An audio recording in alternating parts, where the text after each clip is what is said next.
بسم اللہ الرحمن الرحیم، السلام علیکم۔ میں ہوں ساجد گوندل، آپ دیکھ رہے ہیں میرا آفیشیل یوٹیوب اور فیس بک چینل۔ آج 26 جولائی ہے سال 2022۔ نواز شریف پر لندن میں کیر ٹوٹ پڑا ہے۔ اینکر عمران خان کی خبر نے ہلچل مچا دی ہے۔ صدیق جان پر لیگی صحافی غریدہ فاروقی نے مقدمہ قائم کرنے کے حوالے سے بڑا قدم اٹھا لیا ہے۔ یہ پورا معاملہ کیا ہے، اس کی تفصیل آپ کے سامنے رکھوں گا۔ سلیم صافی صحافت چھوڑ کر بے شرمی پر اتر آیا ہے، اس حوالے سے ہم آج پہلے بات کریں گے، اور میں امید کروں گا کہ آپ سماعت کرنے کے بعد ہمیشہ کی طرح اپنے قیمتی فیڈ بیک سے ضرور آگاہ کریں گے۔ جو طبقہ ملامتیہ کے صحافیوں کے یہ بات نوٹس میں آ رہی ہے کہ پنجاب کے ساتھ ہی وفاقی حکومت میں جانے والی ہے، اکتوبر میں الیکشنز آ رہے ہیں، اور عمران خان کو وہ مسلسل گالیاں دیتے رہے، اور شاید ٹی وی سکرینوں پر جو ان سے کام لیا جاتا رہا اور ان کو نوکری کا پورا معاوضہ بھی نہیں ملا، اور اس کے ساتھ ہی بادی پلٹنا شروع ہو گئی ہے، تو اب وہ باقاعدہ طور پر کاٹنا شروع ہو گئے ہیں۔ آپ کو علم ہے میں بڑے مہذب الفاظ استعمال کرتا ہوں، لیکن جب سلیم صافی کے الفاظ میں آپ کے سامنے رکھوں گا تو آپ کو خود اندازہ ہوگا کہ یہ صحافت ہے یا بے شرمی ہے۔ نون لیگ اور پیپلز پارٹی فضل الرحمان کی پچھلے 40-50 سال سے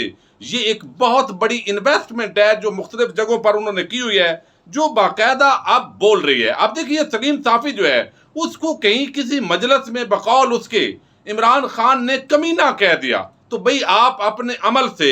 ایسا اپنا اخلاق پیش کرو کہ لوگ کہیں عمران خان نے غلط آپ کو کہا ہے۔ لیکن بار بار اس کے بعد ہر روز سلیم صافی کوشش کرتے ہیں کہ عمران خان نے جو ان کو ٹیگ لگایا ہے، جو ان کی اسیسمنٹ کی ہے، انہوں نے درست کی ہے، بلکہ وہ 4 درجے اور ترقی کر گیا ہے اس کے اندر۔ اب میں آپ کے سامنے رکھتا ہوں، سلیم صافی کہتا ہے جو جب انہیں پتا چلا کہ الیکشن ہو رہے ہیں، یہ عمران خان کے ساتھ عوام کھڑی ہو گئی ہے، یہ پی ڈی ایم والے بیانیہ نہیں بنا سکے، ایک تو اس نے ان کو کافی کھری کھری سنائی ہیں اور کہا ہے کہ ہم نے آپ کی اتنی نوکری کی، ہم روز سکرینوں پر گلے پھاڑ پھاڑ کر عمران خان پر ٹوٹ پڑتے ہیں، پی ٹی آئی کے کارکنان کے خلاف ہم مہم چلاتے ہیں، لیکن آپ سے بیانیہ نہیں بن پایا۔ اب اس کے ساتھ ہی وہ کہتے ہیں جس طرح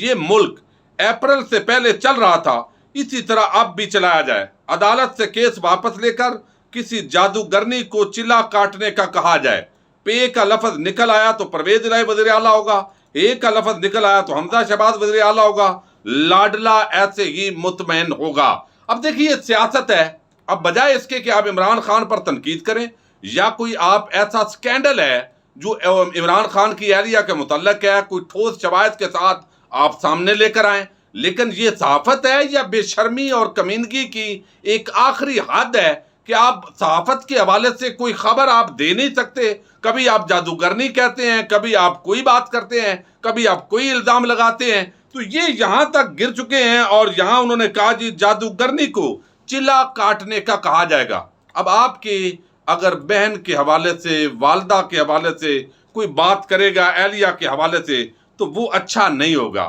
یہ ناجائز بات ہوگی۔ میں سمجھتا ہوں سلیم صافی جو ہے وہ انتہائی درجے تک گر گیا ہے، اب اس کو صحافی نہیں کہنا چاہیے، اس کو نون لیگ یا فضل الرحمان کا خاص آدمی جو ہوتا ہے وہ کہنا چاہیے۔ اب اس کے ساتھ جو ہے ڈاکٹر ارسلان خالد نے اس کو جواب دیا ہے کہ زندگی میں آپ جیسا گرا ہوا پختون نہیں دیکھا جو سیاسی ہار میں جان بوجھ کر عمران خان کی اہلیہ کو ٹارگٹ کرے۔ گھر میں خواتین آپ کی بھی ہوں گی اور ہمارے لیے وہ محترم ہیں، پر جب تم خواتین کو اٹیک کرتے ہو تو اصل میں تم اپنے گھر کی خواتین کی تذلیل کرتے ہو۔ اب اس پر بھی وہ مزید 2 قدم آگے بے شرمی پر گیا ہے، تو عجیب حیرت کی بات ہے بھئی، عمران خان نے آپ کو ایک بار کمینہ کہا، لیکن آپ نے تو کمینے سے بھی کوئی 10 درجے ترقی کر کے اپنے آپ کو ثابت کیا ہے، تو یہ ان کا کہنا آپ کو غلط، بہرحال سلیم صافی کو ثابت کرنا چاہیے تھا۔ دوسری جو بڑی خبر ہے جس کی وجہ سے اس وقت میں سمجھتا ہوں ہر طرف آگ لگی ہوئی ہے، یہ پوری پی ڈی ایم کی جماعتیں، فضل الرحمان ہو،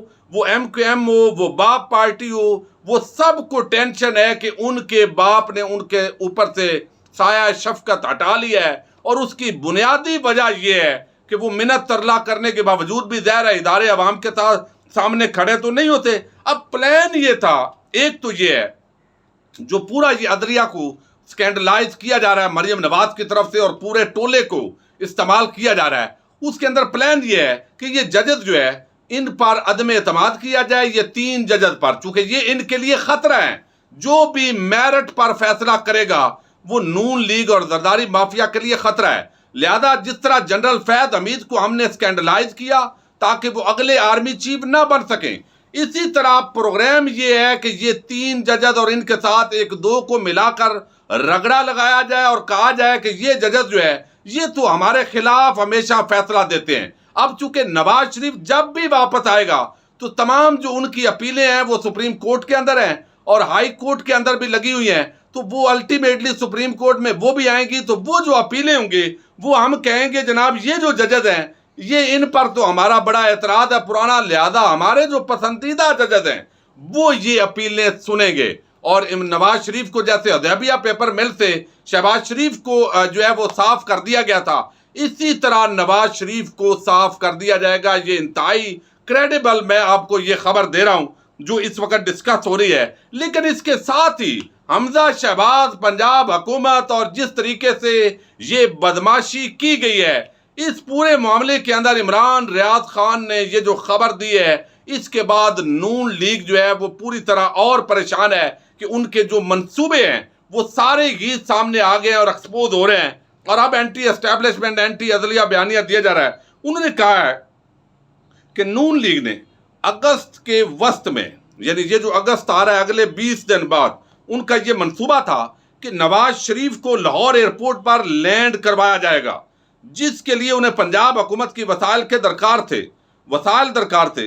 ضمنی الیکشن میں مکمل اور سپریم کورٹ میں ممکنہ شکست نے ساری گیم خراب کر دی ہے۔ یہ سارا غصہ وہ کہتے ہیں اسی کا ہے۔ لندن سے نواز شریف تیاری کر کے بیٹھا ہوا تھا، پچھلے دنوں خبریں بھی دی گئیں کہ ڈاکٹر ان کو اجازت دے رہے ہیں، لیکن اب پھر جو بڑے ڈاکٹر ہیں انہوں نے اپنے خیالات کو بدل لیا ہے، اور ظاہر ہے عوام جو ہے وہ ایک سب سے بڑا ڈاکٹر ہے اور انہوں نے فیصلہ کیا ہے کہ آپ کو آنا چاہیے لیکن سیدھا جیل جانا ہے۔ مریم کہتی ہیں جیسے بھی ہوگا کسی بھی ڈاکٹر سے معاملات طے کیے جائیں گے، لیکن میں اپنے پاپا کو جیل میں نہیں جانے دوں گی۔ یہ وہ معاملہ ہے جو پورا پلان جو جب یہ خراب ہوا ہے، وفاقی حکومت ظاہر ہے وہ بھی چند دنوں کی مہمان ہے، الیکشن آنے جا رہے ہیں، بیانیہ ہے کوئی نہیں، تو اس لیے زبردستی اداروں کے ساتھ مصنوعی جنگ کر کے یہ ہیرو بننا چاہتے ہیں، لیکن یہ منصوبہ بھی کامیاب نہیں ہونے جا رہا۔ اب ایک اور بڑی زبردست خبر آپ کے سامنے رکھنے جا رہا ہوں، اور اس کا تعلق ہے پاکستان کے مقبول نوجوان صحافی صدیق جان کے ساتھ، اور ان کے مقابلے کے اندر ہیں جی غریدہ فاروقی، جو نون لیگی صحافی ان کو کہا جاتا ہے، اور شہباز شریف کے ساتھ ان کے بڑے اچھے مراسم ہیں چونکہ وہ وزیر اعظم ہیں اور یہ صحافی ہیں۔ تو یہاں پر جو غریدہ فاروقی ہیں انہوں نے آج ایک جو ہے وہ نوٹس بھیجا ہے صدیق جان کو۔ اب یہ پورا معاملہ کیا ہے پہلے میں آپ کو یہ بتا دوں۔ 2 دن پہلے صدیق جان نے ایک ٹویٹ کیا اور انہوں نے کچھ نمبرز، کچھ نام شیئر کیے، جس کے اندر یہ ذکر تھا کہ کیا غریدہ فاروقی جو ہے وہ عدلیہ مخالف غیر اخلاقی ٹرینڈز کو پیسے لے کر پروموٹ کر رہی ہیں۔ ایک سورس نے بتایا ہے کہ نون لیگی حکومت نے پراپیگنڈا اور اداروں کے خلاف مہم کے لیے کچھ ڈیجیٹل میڈیا اور کچھ ایجنسیز کی خدمات حاصل کی ہیں، اور اس کے اندر جو نام آئے ہیں ان کے اندر غریدہ فاروقی کا نام بھی ذکر ہے، عنبر شمسی کا نام ہے، اور باقی انہوں نے کہا یہ سوال کیا ہے صدیق جان نے۔ اب اس پر جو ارشد شریف ہیں سینئر صحافی، انہوں نے کہا کہ وزارت اطلاعات اور ڈیجیٹل میڈیا کمپنی والے سخت پریشان، سپریم کورٹ نے اگر بلا لیا تو سپریم کورٹ کے ججز کے خلاف مہم میں حکومتی فٹ پرنٹ پر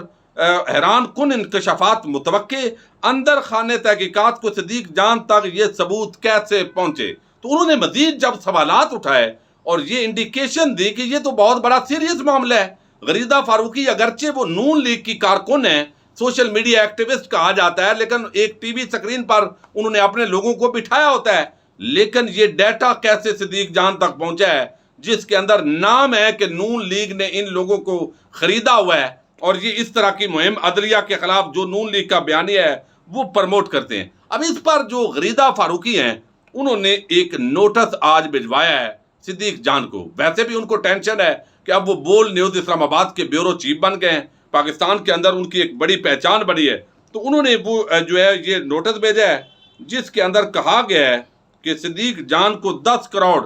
روپے کا یہ نوٹس بھیجا گیا ہے. اور وہ نوٹس اس نے بھیجا ہے, وہ کہتے ہیں جس کی اپنی کوئی اوقات نہیں ہے, لیکن بہرحال وہ ایک خاتون ہے, ہمارے لیے انتہائی محترم ہے خاتون کی حیثیت سے. تو انہوں نے کہا جی میرے خلاف حقائق سے منافی اور جھوٹ پر مبنی پراپیگنڈا کرنے پر میں نے صدیق جان کو قانونی نوٹس بھجوا دیا ہے. صدیق جان نوٹس میں تحریر شدہ الزامات کے ثبوت فراہم کرے یا قوم کے سامنے معافی مانگے, بصورت دیگر قانونی کارروائی کے لیے تیار رہیں. یعنی مقدمہ انہوں نے کہا ہے میں درج کروانے والی ہوں. تو یہ باقاعدہ طور پر کامنز لا کمپنی, یہ ایڈوکیٹس اینڈ لیگل کنسلٹنٹس کی طرف یہ بھیجا گیا ہے, اور اس کی پوری ڈیٹیل ہے. آگے انہوں نے لکھا ہے کہ 24 جولائی کو جو ہے وہ 2:15 AM آن ورڈز انہوں نے کچھ اس طرح کی ٹویٹس کی ہیں جو ڈیفامیٹری جو ہے وہ جس کو اردو میں ازالہ حیثیت عرفی کہتے ہیں, اور یہ باقاعدہ طور پر PPC کے اندر بھی اس حوالے سے وضاحت ہے. تو وہ کہتے ہیں کہ یہ میرے اوپر کیا گیا ایلیگیشن ہے, لہذا اتنے پیسے آپ کو دینے پڑیں گے. اب صدیق جان جو ہے وہ پیسے اس طرح دے گا نہیں, مجھے اس کا اندازہ ہے, لیکن یہاں پر چونکہ اس صدیق جان نے یہ الزام بھی نہیں لگایا اور اس طریقے سے سوالیہ نشان ڈالا ہے کہ بھائی اس پر غریدہ فاروقی صاحبہ آپ وضاحت دے دیں, چونکہ آپ جو ہے کویسچن مارک کیا انہوں نے اپنی اس ٹویٹ کے اندر. تو اس کا مطلب یہ ہوتا ہے کہ آپ کا موقف اس پر کیا ہے. میرے سورس نے مجھے یہ خبر دی ہے, آپ کا موقف کیا ہے, بجائے اس کے کہ غریدہ فاروقی اس پر موقف دیتی. انہوں نے اور زیادہ ٹویٹس کی عدلیہ کے مخالف. آج بھی وہ اچھل کود کر رہی ہیں پورا دن, جو ہی انہیں پتا چلا کہ یہ حکومت جاری ہے, 4 دن کی چاندنی پھر اندھیری رات, یہ پھر بیچارے چیخیں گے. تو اب یہ سوالیہ نشان ہے, ظاہر ہے, تو ان کو وضاحت کرنی چاہیے تھی. یہ دھمکیاں دینا, اتنے پیسے, تو اب یہ مقدمہ کرنے کی دھمکی اور یہ سلسلہ شروع ہو گیا ہے. اس پر مزید جو اپڈیٹس ہوں گی وہ بھی آپ کے سامنے رکھیں گے. امپورٹڈ حکومت الوداع, پاکستان زندہ باد. السلام علیکم.